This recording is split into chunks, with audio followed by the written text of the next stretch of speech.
প্রিয় দর্শক, কিভাবে আপনারা আপনাদের টেলিগ্রাম চ্যানেলের যে অটো ডাউনলোড মোড আছে এটাকে অফ করবেন। অর্থাৎ আপনি চাচ্ছেন না অটোমেটিকভাবে কোনো কিছু ডাউনলোড হোক।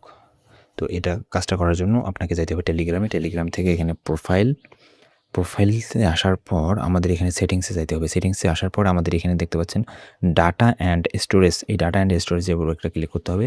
এখানে ক্লিক করার পর এখানে দেখতে পাচ্ছেন অটোমেটিক মিডিয়া ডাউনলোড, হ্যাঁ? এই অপশানটাতে দেখেন এখানে এই যে হোয়েন ইউজিং মোবাইল ডাটা, অর্থাৎ যখন আপনি মোবাইল ডাটা ব্যবহার করবেন তখন আপনার ডাউনলোড হবে ফটো এবং ভিডিও, এটা অফ করে দেবেন। হোয়েন কানেক্টেড টু ওয়াইফাই, যখন আপনি ওয়াইফাই কানেক্টেড হবেন তখন মোবাইল ডাটা যে ফটো ভিডিও ডাউনলোড হবে এটা আপনি অফ করে দেবেন।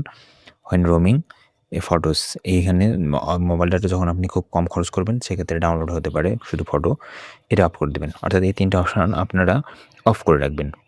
এই 3টা অপশান অফ করে রাখলে কী হবে, আপনার অটোমেটিক ডাউনলোড বন্ধ হবে। তো এভাবে মূলত আপনারা চাইলে অটোমেটিক ডাউনলোড অফ করতে পারেন টেলিগ্রাম থেকে।